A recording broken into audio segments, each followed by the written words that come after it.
Helen and her husband were returning from the city where his parents lived. The husband liked to visit them, but since they lived far away, the couple did not go there very often. Benjamin went out to pay for gasoline at a gas station, and Helen sat in the car and looked out the window, watching the raindrops slowly sliding down the glass.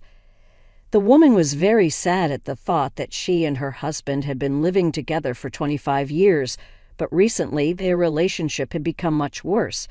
Helen did not understand what caused it, because before they loved each other and together found a way out of any situation, and then suddenly something broke between them. The woman remembered the person Benjamin had been before, a jolly, kind, reliable, and always ready to help. Now she saw a sullen, serious, and almost alien person in front of her. Perhaps the reason was a change of her husband's job. When Benjamin was promoted to a senior position, his work took up a lot of his time and the family gradually faded into the background. Helen never resented her husband because he dreamed of a promotion so that his family did not need anything, but in her heart she was anxious. But paradoxically, money did not bring the happiness she and her husband had when he was a junior manager. The only thing that made Helen happy was that she and Benjamin had raised two beautiful daughters, Angela and Molly. Angela was already a student and lived in another state, while Molly went abroad for an internship a few years ago, married a man, and was expecting her first child. Except for her husband's cool attitude, a better life couldn't have been wished for. Benjamin returned to the car and interrupted her memories. Irritated, he slammed the door, and they drove away in the direction of the house. Helen again stared out the window and sunk into her thoughts. She had been a housewife all her married life, taking care of the house and a husband and raising her daughters. Benjamin believed that his wife should not work, and therefore always fully provided for her. But lately, when their relationship soured, the woman had almost no money of her own. They went shopping together, and it was always her husband who paid for it. Helen could not remember the last time she bought something for herself. Her best friend Nora repeatedly advised her to find at least a part-time job, but her husband was adamantly against it. Helen felt that Benjamin was afraid to stay without the comfort of home, because if she went to work, the house would not be so clean, and in the evening a delicious dinner would not be waiting for him. She often offered him the option of finding a small part-time job, so she could do everything, but the result was the same. The husband usually became angry and forbade her to talk about it. And now, under the influence of her memories and pangs of longing, the woman decided to talk about it again. "Benjamin, let's talk. I know you do not like the idea, but I have to go to work," calmly said Helen. "Are you starting it again? What's wrong with you at home? If you need money, tell me how much and I'll give it to you right away." Got angry, Benjamin. "I do not want to constantly ask and remind that I also need to dress, buy makeup, or be able to go with friends to a cafe. I want to earn on my own," firmly said Helen. "But I do not want everyone to say that the wife of such a successful man like me, working in a low-paying job." "Who cares about that now? These aren't the times." Helen tried to object, but Benjamin drove silently, making it clear that the conversation was over. They drove the rest of the way in silence. When they arrived home, the scandal erupted with renewed vigor. "Look, your best friend's wife works as a salesman." Helen gave an example.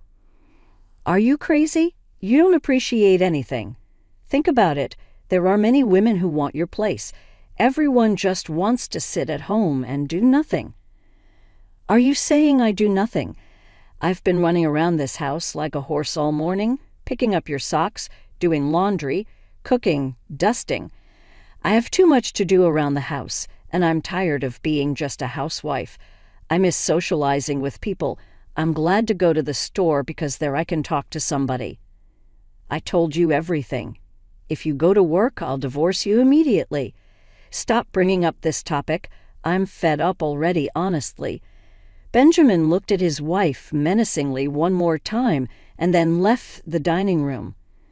Left alone, Helen was thinking tiredly again. She already doubted whether her husband really loved her, whether there was anything left of his former feelings. Their wedding anniversary was approaching, and Helen wanted to celebrate the occasion in a restaurant, but Benjamin decided otherwise. By his opinion, it would be better and easier to invite family and friends to their house, and he did not even think about the fact that Helen would have to cook for such a big company for the whole day. All he wanted was to brag about his house, and what a hostess Helen was. The woman acutely felt how tired of being alone and how she lacked companionship. Her best friend Nora moved to another city. They rarely saw each other. Her husband was no longer interested in her. Her children had left their home, and the only hope she had was to get a job. Soon it was anniversary day. Their daughters came to celebrate. The eldest was with her husband and the youngest with her boyfriend. Helen was happy that at least for a few days she could forget about her loneliness. The woman chatted cheerfully with her daughters in the kitchen as they prepared the celebratory dinner and listened with interest to how busy their lives had been. But the daughters could not help but notice that the mother was troubled. They had long suspected that their parents' relationship had soured, but when they arrived for their anniversary, they realized that their fears were real. "Mom, what's going on with you and Dad?" Angela asked excitedly. "What are you talking about, honey?" "We're fine," Helen said quietly, trying to remain calm. "Are you sure? I think there's something you're not telling me. If you won't tell me, I'll talk to Daddy." Helen protested, but it was difficult to change Angela's mind. She was determined to talk to her father about the situation because she believed that her mother did not deserve such treatment. Benjamin, on the other hand, was reverent toward his daughters and diligently portrayed himself as a caring husband. He constantly hugged his wife, showered compliments, and even gave her a huge bouquet of flowers. Helen was happy. She thought that her husband was influenced by the conversation with his daughter and that now everything would be fine. But when the daughters left, Helen's happiness melted away without a trace. The woman realized that it was just a play and that they would never be like before. Benjamin returned to his usual frame of mind, and the expression on his face did not bode well for her.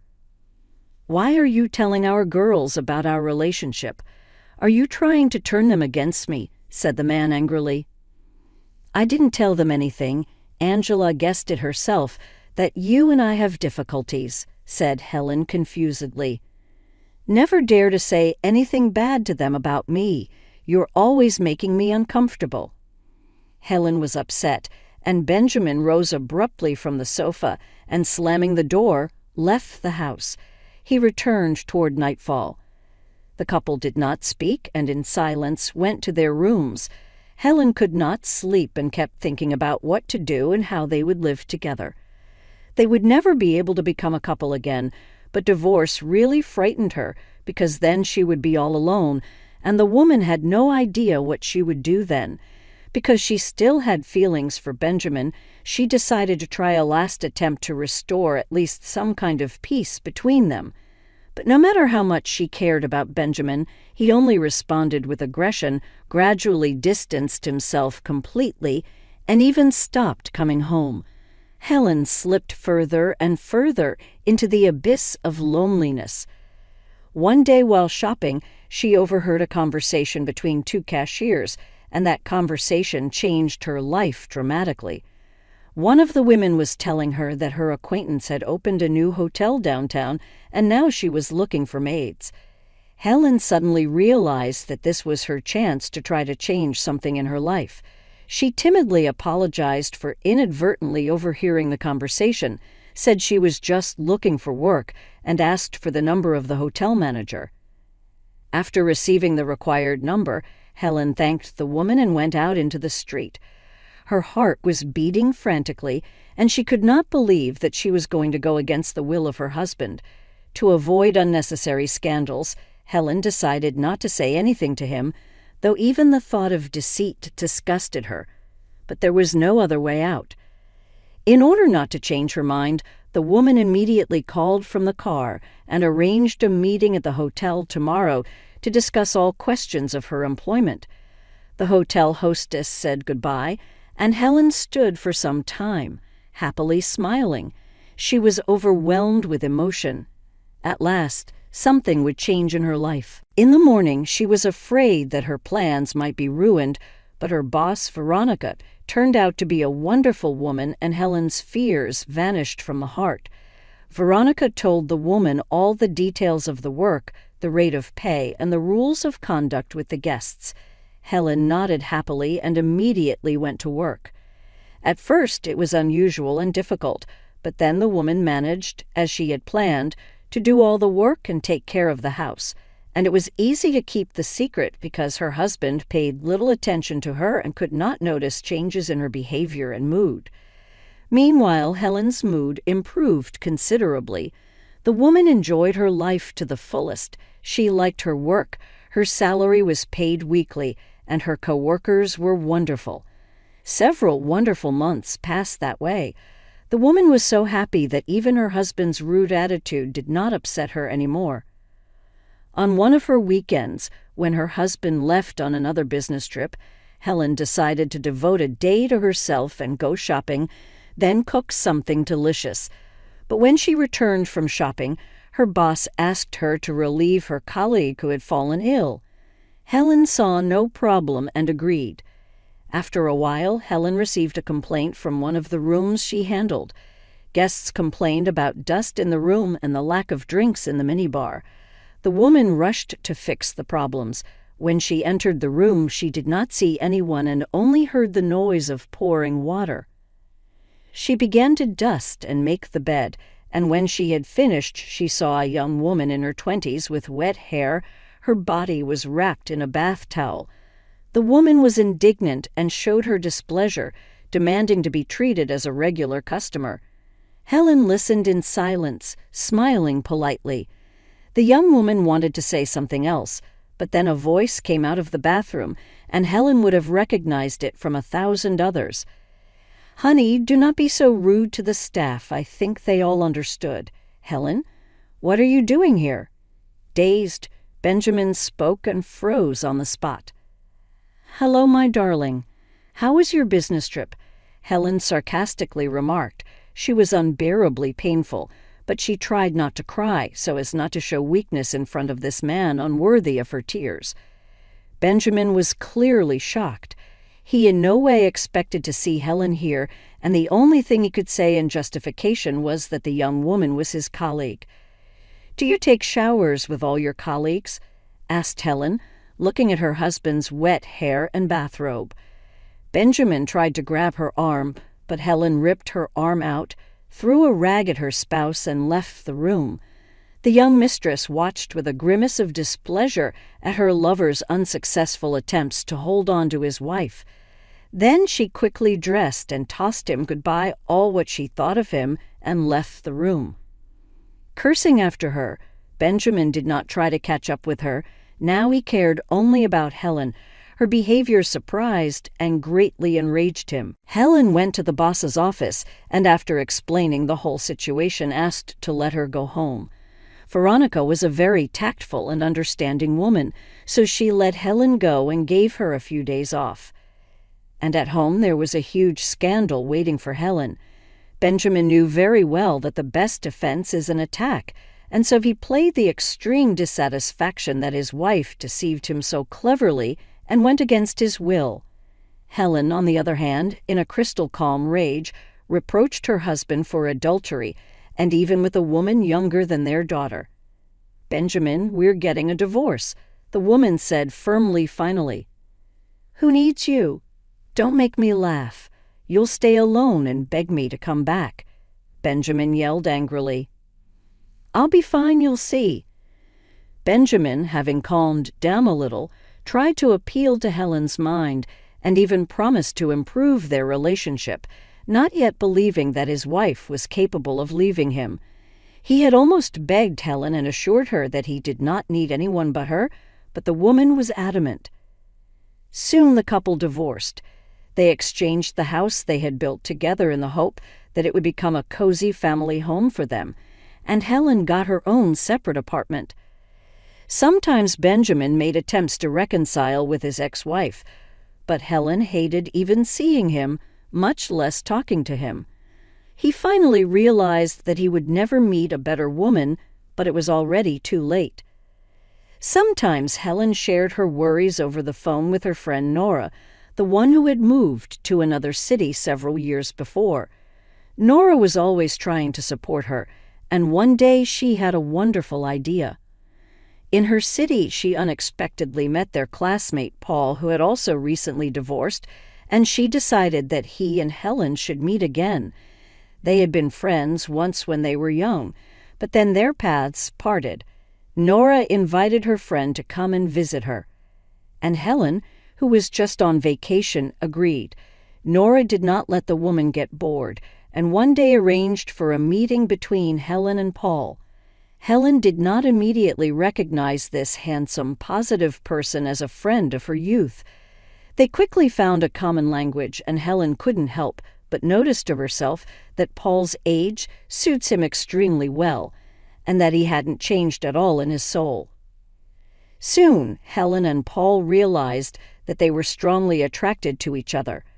Back in his youth, he had been in love with her and even wanted to open his feelings to her, but when he heard that she was getting married, he decided to disappear from her life.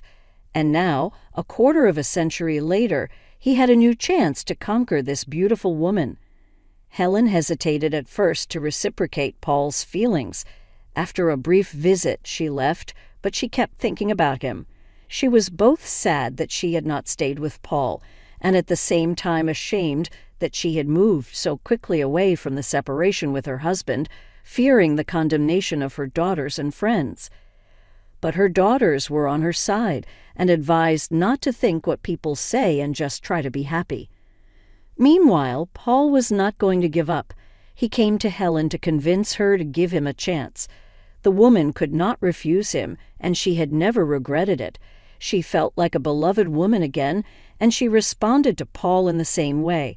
Soon they got married, inviting only the closest people to the wedding. Helen was happy to have found a man with whom she was ready to go through life together.